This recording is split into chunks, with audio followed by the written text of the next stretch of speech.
మీకు ఫైనాన్స్ గురించి తెలియకపోయినా, బ్యాంకింగ్ రూల్స్ తెలియకపోయినా, ఆర్బీఐ రూల్స్ తెలియకపోయినా మీరు గనక మీరు కలలు కని కొన్న ఇల్లు హోమ్ లోన్ ద్వారా కొన్నట్టయితే లేదా కొనాలనుకుంటున్నట్టయితే మీ టార్గెట్ గనక మీ లోన్ డ్యూరేషన్ ని తక్కువలో, ఎంత వీలైతే అంత తక్కువలో లోన్ ని క్లియర్ చేయాలనుకున్నా, లేదా మీరు బ్యాంక్ కట్టే ఇంట్రెస్ట్ రేట్స్ లో లక్షల్లో సేవ్ చేయాలనుకున్నా ఈ వీడియో మీకోసమే. ఈ వీడియోలో నేను మీకోసం మీ ఈఎంఐ లో దాగున్న హిడెన్ ట్రూత్స్ ఏంటి, మీ ఈఎంఐ లో డ్యూరేషన్ కావచ్చు లేదా అమౌంట్స్ లో కావచ్చు అకస్మాత్తుగా మీకు తెలియకుండా మార్పులు ఎలా వస్తున్నాయి, ఎందుకు వస్తున్నాయి, ద డార్క్ సీక్రెట్స్ ఏంటి, లక్షల్లో బ్యాంక్ కి కట్టే వడ్డీ ఇంట్రెస్ట్ ఎలా సేవ్ చేసుకోవాలి, ద సూపర్ టెక్నిక్స్, మీరు అనుకున్న కమిట్ చేసిన డ్యూరేషన్ కంటే ముందే ఎన్నో ఏళ్ల ముందే హోమ్ లోన్ ని ఎలా క్లియర్ చేసుకోవాలో రోడ్ మ్యాప్ ని, ఇవన్నీ ఎగ్జాంపుల్స్ తో మనం కవర్ చేసేద్దాం ఈ వీడియోలో.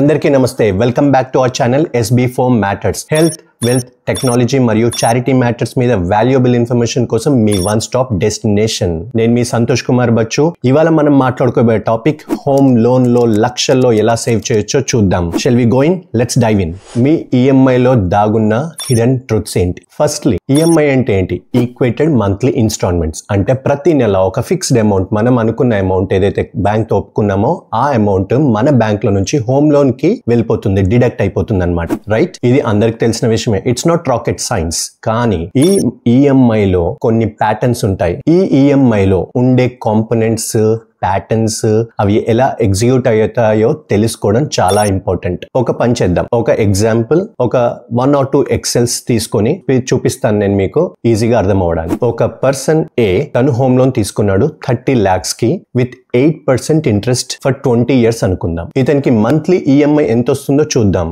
25,093 రూపీస్ కదా. అంటే ప్రతి నెల 25,093 రూపీస్ చొప్పున కట్టుకుంటూ పోతే 240 months అంటే 20 years పాటు కట్టుకుంటూ వెళ్ళిపోతే ఆ ఈఎంఐ క్లియర్ అయిపోతుంది, బ్యాంక్ లోన్ క్లియర్ అయిపోతుంది, హోమ్ లోన్. సో ఇలా కట్టుకుంటూ పోతే క్లియర్ అయిపోతుంది, కరెక్టే. కానీ మన టార్గెట్ ఏంటి? లోన్ డ్యూరేషన్ ని తగ్గించుకోవాలి, నెంబర్ 1. అండ్ బ్యాంక్ కట్టాల్సిన అమౌంట్ లో ఇంట్రెస్ట్ లో నుంచి కొన్ని లక్షల్లో సేవ్ చేద్దామని, అదే టార్గెట్ 2. రైట్? అయితే ఇందులో మనకు తెలుసుకోవాల్సింది ఏంటంటే ఈఎంఐ లో ఉండే పార్ట్స్ ఏంటి, అది మనం తెలుసుకుంటే అది ఎలా తగ్గించుకోవచ్చు మన లక్షల్లో ఇంట్రెస్ట్ అనేది మనం చూడొచ్చు. ఈఎంఐ లో 2 పార్ట్స్ ఉంటాయి. ఒకటి ప్రిన్సిపల్ అమౌంట్, అంటే యాక్చువల్ గా బ్యాంక్ నుంచి తీసుకున్న డబ్బు. సెకండ్ పార్ట్ వచ్చి ఇంట్రెస్ట్, వడ్డీ. ఆ హోమ్ లోన్ మీద ఏదైతే అమౌంట్ తీసుకున్నామో బ్యాంక్ నుంచి ఆ అమౌంట్ కి కట్టే వడ్డీ, ఇంట్రెస్ట్, సెకండ్ పార్ట్ కదా. ఎక్సెల్ లో చూసినట్టయితే మనం తీసుకున్న 30 లక్షల లోన్ అయితే మనం ఇంట్రెస్ట్ ఇంకొక 30 లక్షలు యాడ్ అయ్యి 60 lakhs పడుతుంది మనం మొత్తం లోన్ క్లియర్ చేయడానికి. ఇప్పుడు నేను అడిగేది ఒక్కసారి ఆలోచించండి. మనం కట్టే ఈఎంఐ అమౌంట్ లో ఎంత ప్రిన్సిపల్ అమౌంట్, అంటే actual home loan amount deduct చేస్తారు బ్యాంక్ వాళ్ళు, అండ్ యాక్చువల్ గా ఎంత ఇంట్రెస్ట్ కి మన వెళ్తుంది ఈఎంఐ లో పోర్షన్ తెలుసా? ఎంత కడితే, ఎంత అలొకేట్ చేస్తే మనకేంటి, ఎలాగూ అమౌంట్ కట్టాల్సిందే, ఎలాగూ మొత్తం ఇంట్రెస్ట్ అయినా అసలైనా వడ్డీ కట్టాల్సిందే కదా. మొత్తం అమౌంట్ ఈఎంఐ లో 2 పార్ట్స్ ఉంటాయి. సరే, అయితే మనకేంటి అనుకుంటున్నారా? అక్కడే మనం కొంచెం ఇన్వెస్టిగేట్ చేసి మనం సేవింగ్ చేసుకోవడానికి ఆస్కారం ఉంటుంది. మన ఎగ్జాంపుల్లో మనం కట్టే 25,000 లో 20% మాత్రమే మొదట్లో ప్రిన్సిపల్ అమౌంట్ అంటే అసలుకి అలొకేట్ చేస్తారు. అండ్ 80% ఆఫ్ ద అమౌంట్ ఏదైతే మనం కడుతున్నామో ఈఎంఐలో 25,000 లో అది వడ్డీకి అలొకేట్ చేస్తారు. ఇలా ఎందుకు చేస్తున్నారు? This is nothing but banks లో ఇంత ముందు నేను చెప్పాను కదా హిడెన్ ట్రూత్స్ అని. That's what it is. The hidden truth in the EMI is, మన ఇంట్రెస్ట్ దేని మీద చార్జ్ చేస్తారు? బ్యాంక్ నుంచి తీసుకున్న లోన్ అమౌంట్ మీద. అంటే బ్యాంక్ లోన్ అమౌంట్ గనుక మనది ఎక్కువగా ఉంటే ఇంట్రెస్ట్ ఎక్కువగా చార్జ్ చేయొచ్చు. మన చాలా అమౌంట్ గనుక మనం ఎవ్రీ మంత్ కట్టేస్తున్నాం అనుకోండి, ఎక్కువ పోర్షన్ తీసేస్తే గనక మనకి బ్యాంక్ వాళ్ళు చార్జ్ చేసే ఇంట్రెస్ట్ కూడా తగ్గిపోతుంది. సో అందుకే బిగినింగ్ ఇయర్స్ లో మనకి ఎప్పుడు కూడా తక్కువ అమౌంటే అలొకేట్ చేస్తారు మన ఈఎంఐ లో నుంచి టువర్డ్స్ ద ప్రిన్సిపల్ అమౌంట్. అందుకే మనం చూసినట్టయితే ఎక్సెల్ లో 20% of the amount we pay is towards the actual principal amount and 80% is towards the interest amount. మీ ఈఎంఐ ల డ్యూరేషన్ కావచ్చు, మీ లోన్ అమౌంట్ పర్ మంత్ ది కావచ్చు, మీకు తెలియకుండానే అకస్మాత్తుగా ఎందుకు పెరుగుతున్నాయి? The dark secrets. మీకు ఒక క్వశ్చన్ రావచ్చు, నేను హోమ్ లోన్ తీసుకున్నప్పుడు కాంట్రాక్ట్ సైన్ చేశాను, అందులో ఏం చెప్తుంది? 30 లక్షల లోన్ ఇది, 8% ఇంట్రెస్ట్ తోటి అండ్ 20 years డ్యూరేషన్ కి ఒప్పుకున్నాను కదా. బట్ సడన్ గా హోమ్ లోన్ ఎలా అమౌంట్ పెరిగిపోతుంది, పర్ మంత్ ఈఎంఐ ఎందుకు పెరుగుతుంది, లేదా డ్యూరేషన్ ఎందుకు పెరిగిపోతుంది, ఎవరిచ్చారు ఈ హక్కు బ్యాంక్ కి ఇంత పెంచడానికి నన్ను అడగకుండా అనిపించవచ్చు. కానీ అందులో మనం తెలుసుకోవాల్సినది ఇంపార్టెంట్ ఒక బిట్ ఉంది. ఇలా ఎందుకు పెరుగుతాయి అంటే ఎస్ పెరగచ్చు మనం తెలుసుకోకపోతే. 8% ఉన్న లోన్ 11% అయిపోవచ్చు, లేదా మీ 20 years ఉన్న లోన్ డ్యూరేషన్ ఏదైతే ఉందో అది 30 years అయిపోవచ్చు. ఎలా జరుగుతాయో ఎందుకు జరుగుతాయో తెలియాలంటే మనకు తెలియాల్సిన విషయం ఇంకొకటి ఉంది ఇక్కడ. అదేంటంటే floating versus fixed interest rates.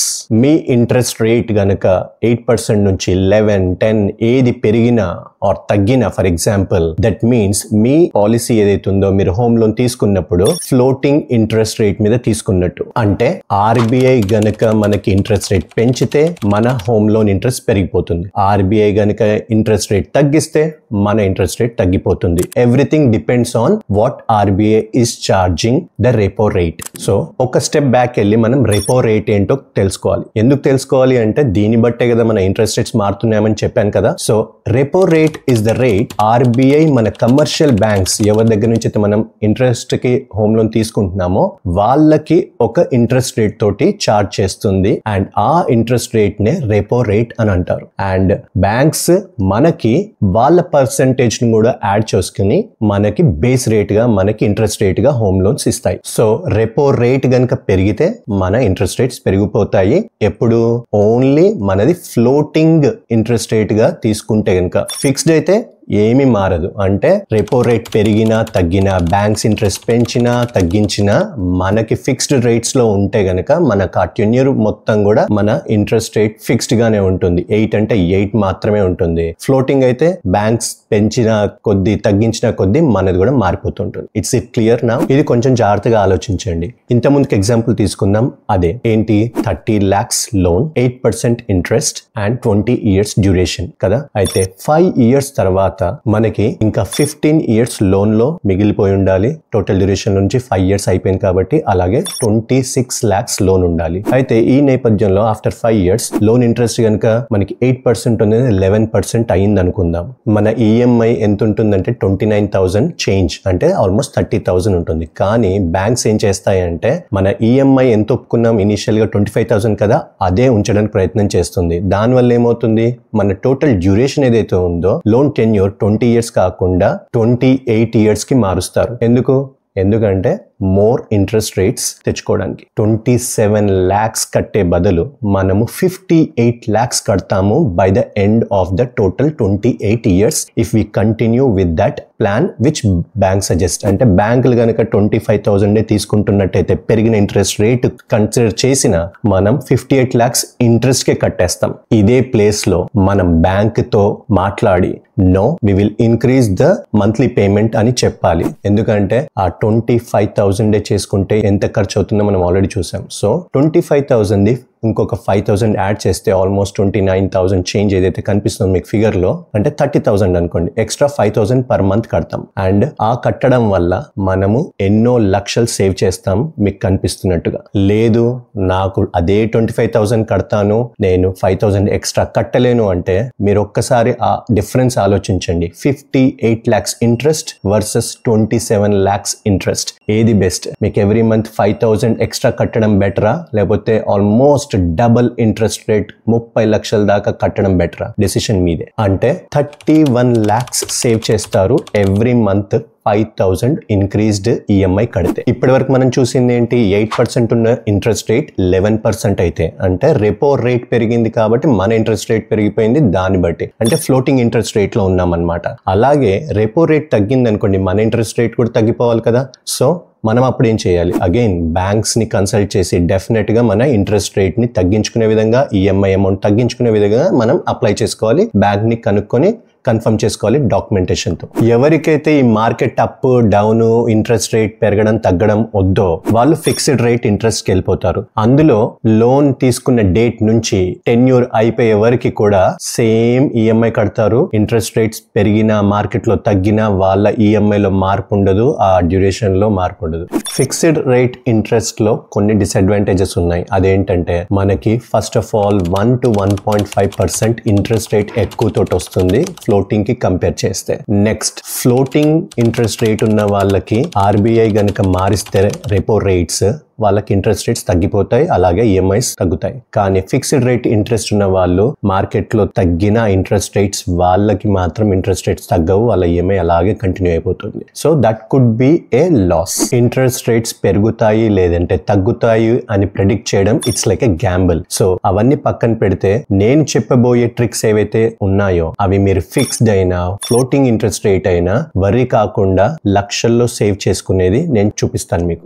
Banks కి హోమ్ లోన్ మీద ఇంట్రెస్ట్ కట్టే అమౌంట్స్ లో లక్షల్లో మీరు సేవ్ చేసుకునే సూపర్ టెక్నిక్ నేను మీకు ఇప్పుడు చెప్తాను. దీన్నే మనం ప్రీపేమెంట్ ఆప్షన్ అంటాం. మీ లోన్ 20 years ఉండొచ్చు, కానీ 20 years ఖచ్చితంగా కట్టాలంటే అవసరం లేదు. కొంచెం అడిషనల్ సేవింగ్స్ పర్ మంత్ చేసుకుంటూ ఇయర్లీ మీరు కొంచెం పెద్ద మొత్తంలో ప్రీపేమెంట్ చేసేస్తే కనుక లక్షల్లో సేవ్ చేస్తారు. అది ఎలాగో చూద్దాం. రెగ్యులర్ ఈఎంఐలో ఇంత ముందుకు చెప్పినట్టుగా మొదట్లో మనం కట్టే అమౌంట్ ఏదైతే ఉందో అది 20% ఈఎంఐలో ఉన్న 20% మాత్రమే యాక్చువల్ ప్రిన్సిపల్ అమౌంట్ కి కేటాయిస్తారు, అండ్ 80% అమౌంట్ ఏదైతే ఉందో ఇంట్రెస్ట్ కి కేటాయిస్తారు, అలొకేట్ చేస్తారని చెప్పాను కదా. ఇది ఎప్పటికీ ఇలాగే కట్టించుకోరు వాళ్ళు, బ్యాంక్ వాళ్ళు. ఒక స్టేజ్ వెళ్ళాక అంటే for example 20 years loan duration మొత్తంలో almost 11th year 12th year వచ్చేసరికి మన interest amount and principal amount రెండిటికి 50-50 షేర్ లాగా వస్తుంది. అంటే ఫస్ట్ లో 20%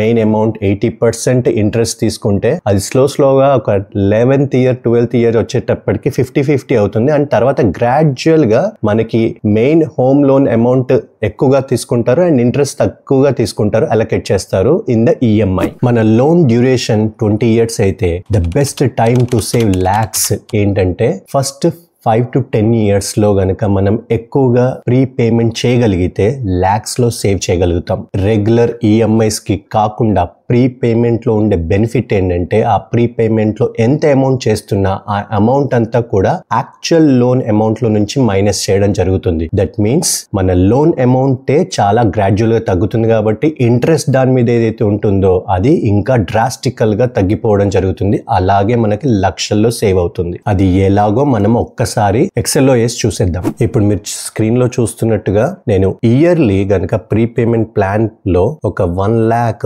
సేవ్ చేసుకొని పే చేస్తే ఎంత సేవ్ అవుతుందో ఒక్కసారి మీరు ఇంట్రెస్ట్ పెయిడ్ లో చూడండి. ఒకసారి చూసారు కదా ఇప్పుడు ఎంత సేవ్ అయింది. అమౌంట్ సేవ్డ్ లో 13,53,450 రూపీస్ సేవ్ అయింది. మనం 1 lakh ప్రీపేమెంట్ ఎవ్రీ ఇయర్ చేయగలిగితే అండ్ మన లోన్ అంతా కూడా మనం ఎన్నేళ్లలో 12 years లో క్లియర్ చేసేసుకోవచ్చు. సరే 1 lakh per annum every year save చేసి ప్రీపేమెంట్ చేయడం కష్టం అనుకుంటే లెట్స్ సే 50,000 తో ఎంత సేవ్ చేయొచ్చో చూద్దాం. ఓకే, ఎవ్రీ ఇయర్ కనుక మనం 50,000 సేవ్ చేయగలిగితే మీరు చూస్తున్నారు అమౌంట్ సేవ్డ్ లో 8,98,034 రూపీస్ సేవ్ చేయొచ్చు. మనం 8 లక్షలు అంటే ఆల్మోస్ట్ 9 లక్షలు. 8,98,000 అంటే 9 lakhs సేవ్ చేయొచ్చు. అలాగే లోన్ ఎన్నేళ్లలో క్లియర్ చేయొచ్చు? 15 years లోనే లోన్ అంతా క్లియర్ చేసేయచ్చు ఇన్స్టెడ్ ఆఫ్ 20 years. ఇంకొక సినారియో చూద్దాం. ఎవ్రీ ఇయర్ 50,000 ఖచ్చితంగా ఎవ్రీ ఇయర్ 1 lakh ప్రీపేమెంట్ చేయడం కష్టం. కానీ అప్పుడప్పుడు అంటే ర్యాండమ్లీ మనకి బోనస్ కావచ్చు, బిజినెస్ లో ప్రాఫిట్స్ కావచ్చు, for what ever reason randomly 10th month లో లేకపోతే లోన్ తీసుకున్నాక మేబీ 2 years కో లేకపోతే 3 years కో ఎప్పుడైనా ఎక్స్ట్రా అమౌంట్ వస్తే ఆ అమౌంట్ ని కూడా ప్రీపేమెంట్ చేయొచ్చు. ఎన్నో లక్షలు సేవ్ చేసుకోవచ్చు. కానీ ఎంత సేవ్ చేయొచ్చు, ఎప్పుడు చేస్తే ఎంత సేవ్ చేయొచ్చో ఒకసారి చూద్దాం. స్ప్రెడ్ షీట్ లో చూపించే ముందు ఒక చిన్న బిట్ ఏంటంటే మనకి ఇంత ముందుకు నేను చెప్పాను ఆల్రెడీ, మళ్ళీ ఒకసారి చెప్తున్నాను. ఏంటంటే మన లోన్ డ్యూరేషన్ లో 20 years అయితే కనుక అందులో ఫస్ట్ హాఫ్ లో మనం ప్రీపేమెంట్ చేయగలిగితే ఎక్కువ సేవింగ్స్ ఉంటాయి. లాస్ట్ హాఫ్ లో, సెకండ్ హాఫ్ లో కనుక మనం ప్రీపేమెంట్ చేసినా తక్కువ బెనిఫిట్ ఉంటుంది సేవింగ్స్ పరంగా. అది ఒకసారి చూపిస్తాను నేను మీకు. ఫస్ట్ సినారియో ఒకసారి ర్యాండమ్లీ మనం 11వ నెల అంటే లోన్ తీసుకున్నాక, లోన్ స్టార్ట్ అయ్యాక 11th మంత్ 1 lakh గనక మనం ప్రీపేమెంట్ చేస్తే ఎంత సేవ్ అవుతుందో చూపిస్తున్నాను ఒకసారి స్క్రీన్ లో. 3,30,881 సేవ్ అయితే లోన్ పీరియడ్ ఎప్పటికల్లా క్లియర్ అయిపోతుంది, 19 years లో క్లియర్ అవుతుంది. అదే గనక జస్ట్ జంప్ చేసి కంప్లీట్ గా ఒక 200th మంత్ అంటే మనకు టోటల్ 240 months కదా, 20 ఏళ్ళు అంటే 200th మంత్ అంటే 200 ఏదైతే నెల ఉంటుందో అప్పుడు గనక అదే 1 lakh మనం ప్రీపేమెంట్ చేస్తే ఎంత అవుతుందో చూపిస్తున్నాను నేను మీకు స్క్రీన్ లో. అదే 1 lakh ఎంత సేవ్ అవుతుంది? Only 27,818. So this is a clear example. అదే 1 lakh ఫస్ట్ లో మనం 11th మంత్ సేవ్ చేస్తే 3 lakhs చేంజ్ సేవ్ అయితే, అదే 1 lakh 200th మంత్ గనక మనం చేస్తే అంటే ఆల్మోస్ట్ 240 months లో లోన్ క్లియర్ అయిపోతుంది. అంటే మనం 200th మంత్ లో మనం చేస్తున్నాం. అదే 1 lakh చేస్తే సేవింగ్స్ అంతగా ఎక్కువ ఏమి ఉండవు. సో 27,818 సేవ్ అవుతుంది as you can see. And loan ఎన్ని ఏళ్లలో క్లియర్ అవుతుంది? మళ్ళీ 20 years పడుతుంది. ఎందుకంటే saving is just 27,000 change. So best time to save lakhs is as early as possible. Loan beginning అయ్యాక ఎంత తొందరగా వీలైతే మన సేవింగ్స్ చేసుకోవడం, ఇన్కమ్ ని పెంచుకోవడం అండ్ ప్రీపేమెంట్స్ చేయడం is the secret funda to save lakhs in home loans. ఈ ఎక్సెల్ ఏదైతే చూపిస్తున్నానో నేను వీడియోలో డిస్క్రిప్షన్ లో లింక్ పెట్టేస్తాను, మీరు డౌన్లోడ్ చేసుకోవచ్చు. మీరు అందులో మార్పులు చేర్పులు చేయలేరు because it will be locked. So మీరు డౌన్లోడ్ చేసుకొని మీకు తగ్గట్టుగా లోన్ అమౌంట్స్, డ్యూరేషన్స్, ఇంట్రెస్ట్ అన్ని పెట్టేసుకోవచ్చు. With you can also try with prepayment. ఎప్పుడు ఎంత చేస్తే ఎన్ని లాక్స్ సేవ్ అయితే మీరే డైరెక్ట్ గా చూసేసుకోవచ్చు. ఇక్కడ ఒక చిన్న పాయింట్ చెప్పాలి. మీ ఇంట్రెస్ట్ రేట్స్ కనుక ఫ్లోటింగ్ బేస్డ్ అయితే గనక మీరు ప్రీపేమెంట్స్ చేస్తే మీకు పెనాల్టీ తక్కువ ఉంటుంది, ఆర్ పెనాల్టీ కొన్ని సందర్భాల్లో ఉండదు. కానీ మీది గనక మీ హోమ్ లోన్ గనక ఫిక్స్డ్ బేస్డ్ అయితే, ఫిక్స్డ్ ఇంట్రెస్ట్ రేట్ అయితే గనక మీరు ప్రీపేమెంట్స్ చేయాలంటే కొన్ని బ్యాంక్స్ పెనాల్టీ ఛార్జ్ చేస్తాయి. అది మీరు ఒకసారి చూసుకోవాల్సింది. 2023 తర్వాత, ఆగస్టు తర్వాత ఆర్బీఐ కొన్ని రూల్స్ ని రిలీజ్ చేసింది, కొన్ని సర్క్యులర్స్ రిలీజ్ చేసింది. దానివల్ల బ్యాంక్ రూల్స్ లో కూడా కొన్ని మార్పులు వచ్చాయి. అవేంటంటే 2023 ఆగస్ట్ తర్వాత హోమ్ లోన్స్ లో ఏవైనా మార్పులు చేస్తున్నట్టయితే ఖచ్చితంగా కస్టమర్స్ కి ఇన్ఫార్మ్ చేయమని బ్యాంక్స్ చెప్తున్నాయి. ఆ కమ్యూనికేషన్ మీ వరకు రాకపోతే గనక ఎలాంటి మార్పులు, బ్యాంక్ గనక ఇంట్రెస్ట్ రేట్స్ పెంచినా, లేకపోతే మీ ఫ్లోటింగ్ ఇంట్రెస్ట్ రేట్ ని ఫిక్స్డ్ గా మార్చినా, మీ టెన్యూర్ ని మారుస్తున్నా, మీ ఇంట్రెస్ట్ అమౌంట్ ని, మీ ఈఎంఐ ని మారుస్తున్నా, ఇలాంటి ఏవి జరిగినా బ్యాంక్ ఖచ్చితంగా మిమ్మల్ని కన్సల్ట్ చేయాలి, మీకు అడ్వాన్స్డ్ గా ఇన్ఫార్మ్ చేయాల్సిందే. ఒకవేళ మీ హోమ్ లోన్స్ లో ఇలాంటి మార్పులు జరుగుతూ మీకు గనక బ్యాంక్స్ నుంచి ఇన్ఫర్మేషన్ రాలేదంటే మీరు ఒకసారి పోస్ట్లు చెక్ చేసుకోండి, లెటర్స్ ని, ఈమెయిల్స్ ని చెక్ చేసుకోవడం, లేదా డైరెక్ట్ గా ఒక్కసారి బ్యాంక్ ని సంప్రదించడం బెటర్. సో ఈ వీడియోలో మీరు చూసారు కదా ఎలా మనము లక్షల్లో బ్యాంక్ కట్టే అమౌంట్ ని సేవ్ చేసుకోవచ్చు అనేది. And floating and fixed interest rates అంటే ఏంటి, ఆర్బీఐ ఇచ్చే రెపో రేట్ బట్టి మన interest rates up and down ఎలా అవుతాయి, ఎందుకు అవుతాయి, అండ్ అలాగే ఈఎంఐస్ లో ఉండే హిడెన్ ట్రూత్ ఏంటి, అండ్ ఇంట్రెస్ట్ రేట్స్ పట్ల ఉండే డార్క్ సీక్రెట్స్ ఏంటి, బ్యాంక్ చార్జెస్ ఏంటి, అవన్నీ మనం తెలుసుకున్నామని. అండ్ ఇవన్నీ ఇన్ఫర్మేషన్ మీకు చాలా హెల్ప్ఫుల్ గా అవుతుందని, మీరు హోమ్ లోన్ తీసుకోనున్నా, తీసుకోవాలి అనుకుంటున్నా ఈ వీడియో మీకు చాలా హెల్ప్ఫుల్ గా ఉంటుందని భావిస్తున్నాను. మీకు గనుక ఈ వీడియో నచ్చినట్టయితే లైక్ చేయండి, కామెంట్ చేయండి, షేర్ చేయండి, అలాగే ఈ వీడియోని సబ్స్క్రైబ్ చేయండి. మరి అన్ని నోటిఫికేషన్స్ రావడానికి బెల్ ఐకాన్ ని నొక్కండి. అండ్ మీ ఫ్యామిలీతో, మీ ఫ్రెండ్స్ తో కూడా డెఫినెట్లీ షేర్ చేయండి. మీ హోమ్ లోన్ జర్నీ ఎలా జరిగింది, తీసుకోబోతున్నారా, తీసుకున్నారా, తీసుకున్నట్టయితే ఇలాంటివి ఏవైనా సంఘటనలు జరిగాయా, మీకు తెలియకుండా ఇంట్రెస్ట్ రేట్స్ పెరిగిపోవడాలు, లోన్ డ్యూరేషన్ పెరిగిపోవడాలు, లేకపోతే ఫ్లోటింగ్ అండ్ ఫిక్స్డ్ రేట్స్ మధ్యలో కాన్ఫ్లిక్ట్స్ లో మీరు ఏమైనా ట్రబుల్ అయ్యారా? I want to know. Please put in the comments me home loan journey ఎలా ఉండింది. ఆర్ హోమ్ లోన్ తీసుకోబోతున్నట్టయితే గనక మీరు ఇవన్నీ జాగ్రత్తలు ఎలా పాటించబోతున్నారు? మీకు ఏమైనా డౌట్స్ ఉంటే ఈ టాపిక్ మీద కామెంట్స్ లో పెట్టండి. I will try my best to give you the best possible advice. And until I see you in the next video, అందరికీ నమస్తే అండ్ జై హింద్.